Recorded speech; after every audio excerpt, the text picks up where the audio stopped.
In this lesson, I'm going to teach you about 7 great piano pieces that are between beginner and intermediate levels. And for each piece, I'm going to explain why that piece is a great choice, and then we're going to go over points of interest, which are points within the piece where there's something valuable for me to teach you. The first up is the Waltz in A minor by Chopin, and there's 3 reasons why this piece is a great choice. The first reason being that it has a simple chord and melody structure, which leads me to the second point. It's a great way to focus on playing out the melody with your right hand while you play simple things in your left hand, which is something you're going to have to get used to for future pieces. The last reason is that it's a great first piece to learn by Chopin, since Chopin pieces can be pretty difficult in comparison to this one. So the first point of interest in this waltz is right here where I have that circled. There it is. And this is a 16th note, 2/16th note grace notes. And what a lot of people don't understand about grace notes is this. So without the grace notes, it would be counted like this. We're in 3/4, it would just be 1 and 2, 3. Now this is very important because you see how I've circled the grace notes along with the first principal note, which is that 8th note there, that E there. What that means, and the point I'm trying to get across, is when you count beat 1, you actually have to hit these 3 notes all on beat 1. 1, like that. It's almost like you hit the wrong note twice, and then you corrected, and then going right back in time. Where a lot of people mess up is here. They will actually think that these take up 16th notes, and then it really messes up the entire rhythm. So remember, the grace notes all have to fit on beat 1 and 2, 3, right on beat 1, like that. It'll take some getting used to, but that's the way you do it. Okay, now we have 2 points of interest. One I've circled, it's the first measure of the piece, and then the other one is right here. Now I want you to look at these, and I want you to tell me, is there any connection between those 2 places that I circled? And the answer is this. So when I first came in with the melody, it started there. And then when I come in down here, let's listen to it and see if we can pick something out here. Oh, it was the same thing, wasn't it? Or was it? Well, not quite. And what I'm trying to get across here is the idea of sequences, where in music you'll have the introduction of a melody, and then you'll have that melody reintroduced later, but it's just up maybe like a third or up a few notes, and we call that sequencing. So if I had this simple pattern, a sequence of it might be this. The same pattern, just in a different place. So I just want to explain what sequences are, because you're going to see those in your music all the time. Okay, the last point of interest for this piece is right here. Now, what did I just circle? See how it has a sign, a P, a star, and then it says ped simile. Believe it or not, for a long time, I had no idea what this meant, because I'm used to the pedal signs looking more like that, and that's probably how you're used to seeing them. But this is an old-timey way of writing it. So what this is telling you is that you're hitting the pedal down on this first A here, and then when you have the star, you're lifting up on the pedal. So down, up, up. And if you think about it, it makes sense in the context of the song, because they want you to hit this bass note, and they want those other 2 to be a bit lighter, because this is a waltz. It's a piece in 3/4 where the first beat gets the most accent. So it's 1, 2, 3, 1, 2, 3. It's not 1, 2, 3, 1, 2, 3. It has that accent on it because that gives the piece a driving along type of feeling. Anyway, back to the piece. Do you know what ped simile means? It means that you're doing the same thing with the pedal just throughout. They were just too lazy to write out that P and that star every single time. So just make sure that you're doing it consistently across all measures.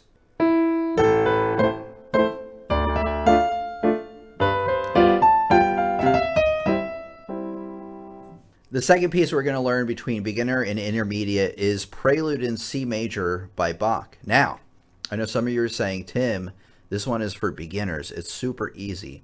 But there's actually a lot of details within this piece, a lot of points of interest that we're going to talk about that really bring it to life. And this is why this piece is perfect between beginner and intermediate, because the notes are actually going to seem beginner level. You know, it's the same pattern over and over again, slight changes between each measure. But it is also a great opportunity to add in some dynamics, some of those finer details that make music what it is. In addition to easy notes, this piece is highly recognizable.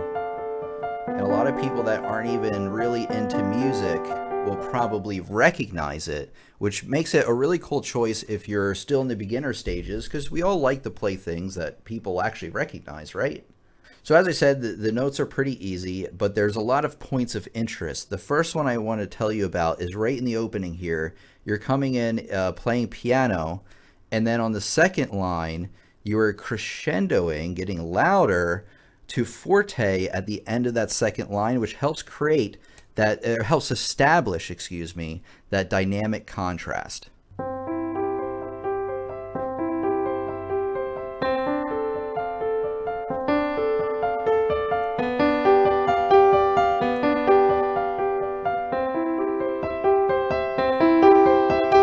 The next point of interest is on the third and fourth line. This time we're going from piano to forte, back to piano, all within the same line, which creates this swelling kind of feeling.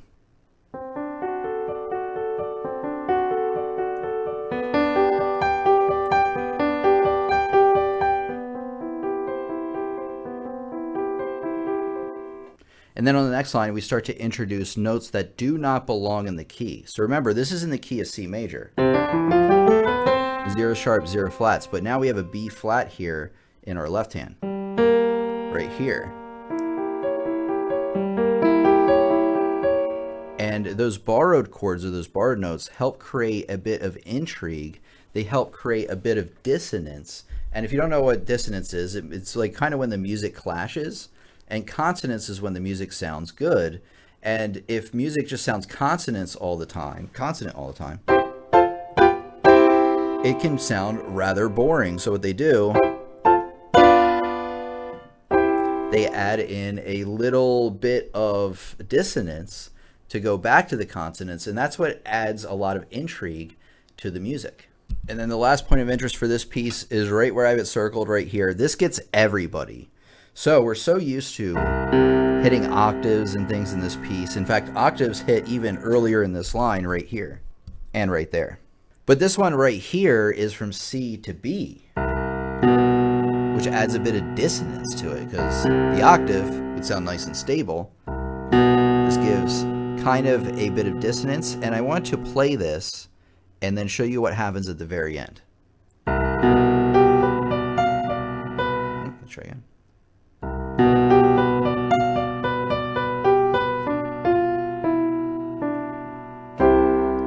See what happened at the end? We did the seventh here. We hold it over for the whole thing. And then you move this thumb back to C. And that's what we call resolving notes. So a lot of times when we have dissonant notes, it doesn't hang around dissonant all the time. It eventually moves back to consonants. This next one is Sonatina in G by Beethoven.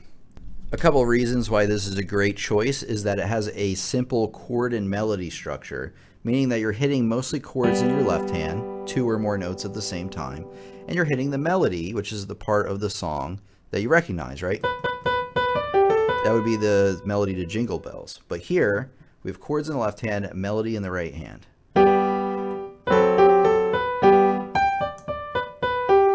Which is good practice for balancing, since you may know that you want to sing out your right hand slightly more than your left hand, so you can hear that melody over the harmony. And quick, take a look here. See how I've circled this note? It's a grace note. Now, what does that mean? Remember, we talked about it earlier, and the key to hitting a grace note right is to hit the grace note and what we call the principal note, the large note next to it, all in the time you would normally hit that principal note. So you have the half note on beats 1, 2, and in the time I say 3, I got to hit both of those, 3 and 4, and just like that. And those grace notes happen everywhere in this piece. Again, this one's great practice for your dynamics since we start out with piano here. You have a decrescendo where you're getting softer. And then a crescendo here.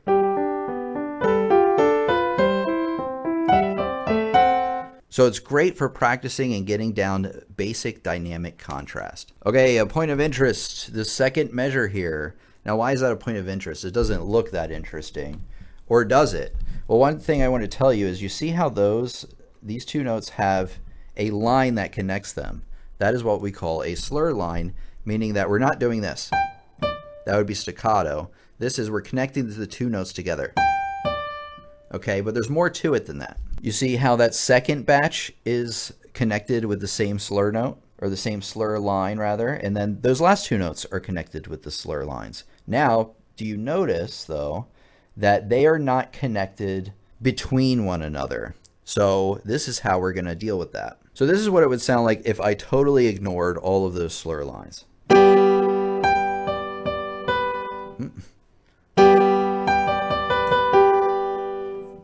Now, here's what it's going to sound like with the slur lines. Try again. See how these were connected? Ba-dum, ba-dum, ba-dum. But they weren't connected between each other. So what you do is you play the first two notes and you connect those together, right? Like you only play the D, or you only let off the G once you hit the D, right? You're not going like that. But there is a disconnect between those two Ds there. So you're going to connect these, have a space here, connect those, and then connect those. Takes a little getting used to, but it adds a lot of character into the piece.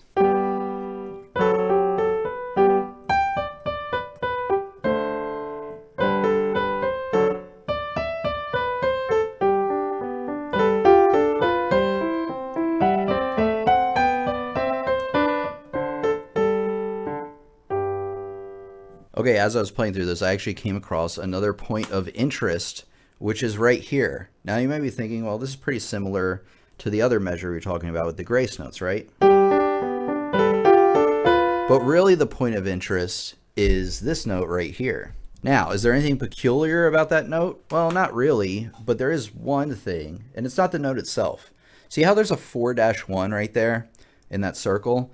Well, what that's telling you is the finger numbers. So coming into it, it's going to be like this. And see how the first number is 4? You're going to hit it on 4. And then as you're playing these left-hand notes, you're going to swap that to finger 1. Now, why do that? Because the next few notes I have to hit are actually further up on the keyboard. And by switching fingers,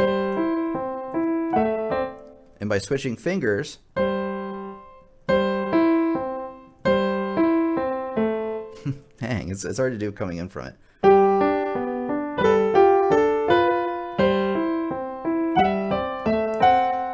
It makes it possible to play that sequence of notes. Quick quiz time. What is the relationship between this and this? And hopefully you said they are sequences of each other. Same pattern of notes going down and back up, just further up on the piano. Okay, the next one is the Minuet in G. A lot of people think this is by Bach, but it's actually by somebody named Petzold. This one is a great choice because it's in an easy key signature, being G major, G. Maybe that's why it's called Minuet in G. Another reason it's a great choice is because you have a melody up in your right hand, and chords in your left hand, but that's not all your left hand is doing. Remember how in the other pieces that basically the left hand was just playing chords? Well, take notice here that there is a chord when you first start out, but there's actually sort of like a counter melody going on with the rest of the notes there. So it's a great step, like just one step beyond chord and melody structure. Again, it's great practice for some grace notes. How do we play grace notes correctly? Do we play the grace note on the beat? 1 and like that? No, it's right on beat 1. 1. Just like that. And it's good for playing some simple scale runs as well.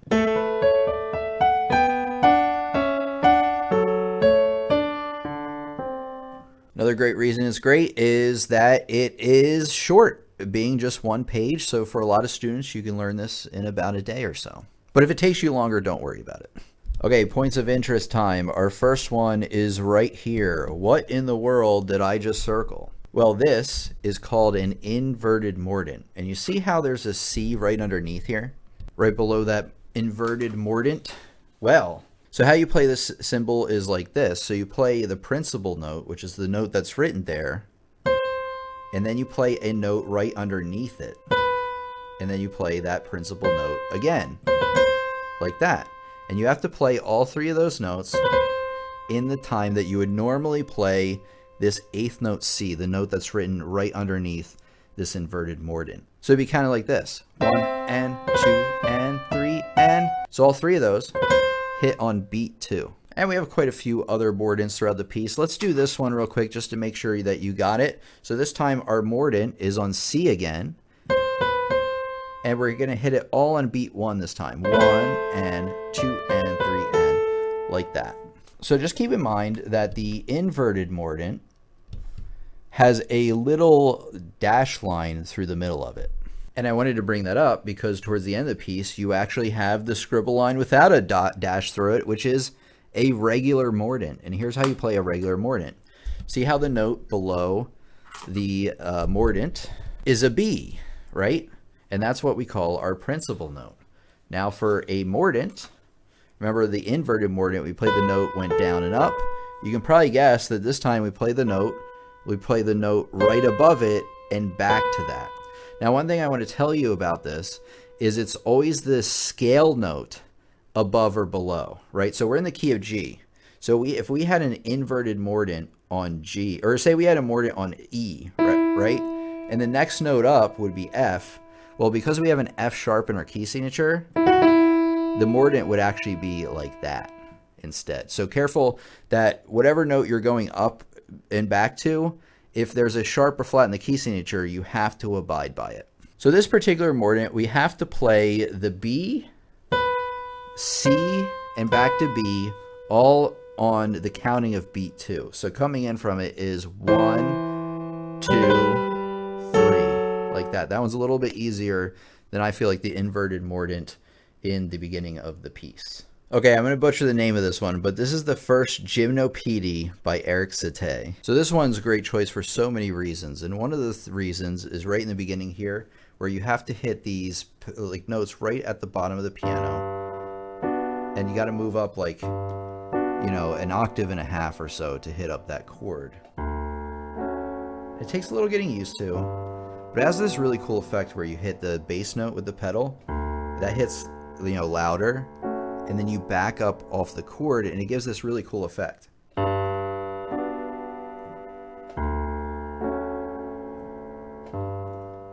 Kinda invokes nostalgia. Another great reason it's a good choice between beginner and intermediate is you have this wonderful melody in your right hand that's going to sing out over this pattern that we've established with our left hand.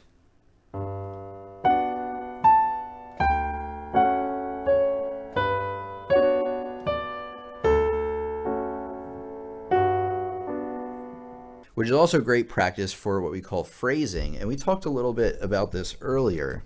See how there's a slur line right when the melody comes in? And that slur line actually connects through the entire second line and into the third line. Which means when we come in on this melody, we're going to be smoothly playing it throughout the entire time it's being played.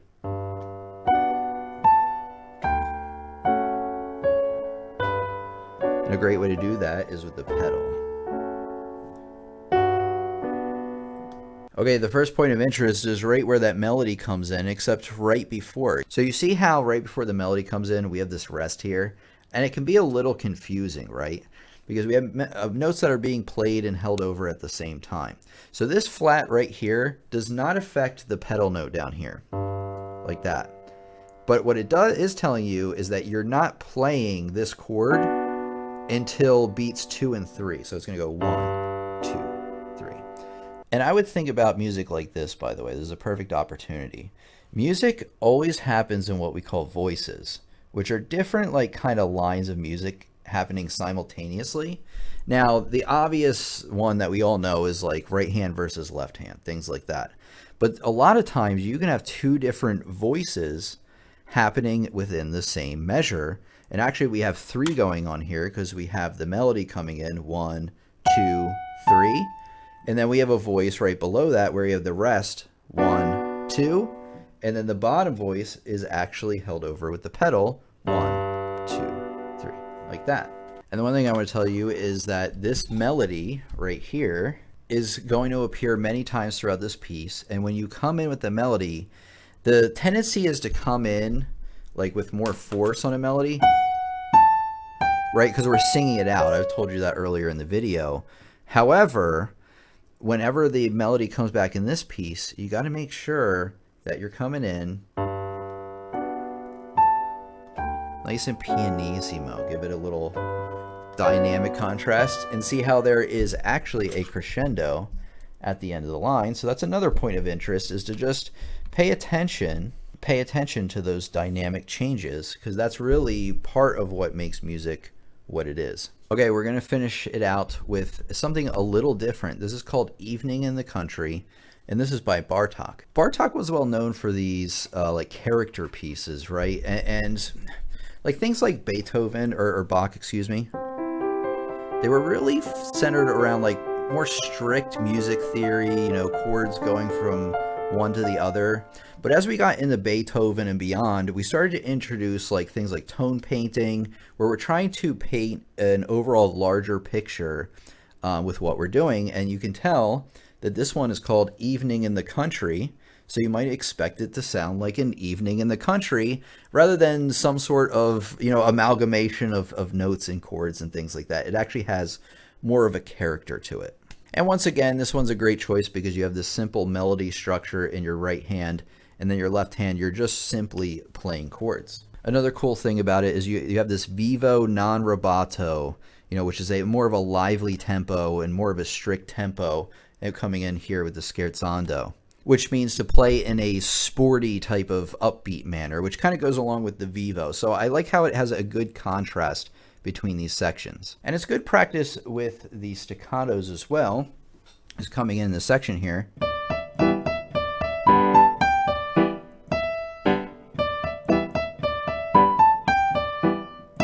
Has a nice like collection of staccato notes, followed by these accented notes that are like held over for longer. So providing some good contrast there. Point of interest. What do we have going on here? We actually have double treble clef. And I'm telling you right now that most students will start the piece out like this.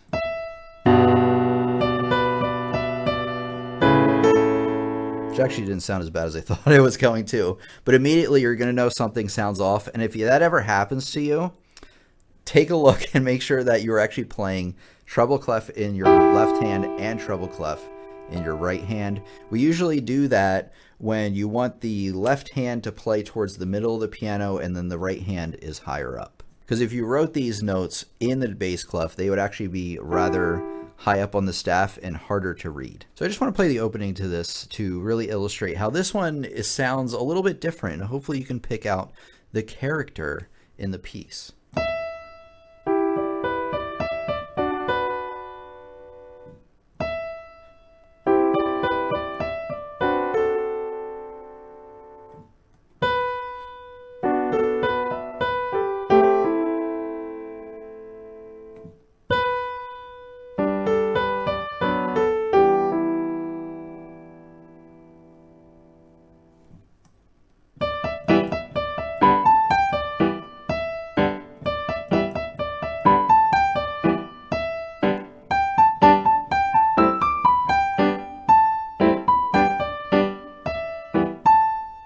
So you're probably wondering, Tim, where do I learn all these pieces? Well, I've included some links in the description for you where you can find all these pieces. I think you can find all of them for free, actually, which is pretty awesome. And if you're watching this video, I assume you want to learn all things piano, all things music, so that you can be successful at piano or whatever instrument you're trying to learn. Well, you want to watch this lesson next, which is how to learn piano as fast as humanly possible. I'm going to break down the nitty-gritty of what you need to do to make the most progress possible. It's been your piano teacher, Tim, and I'll see you next time.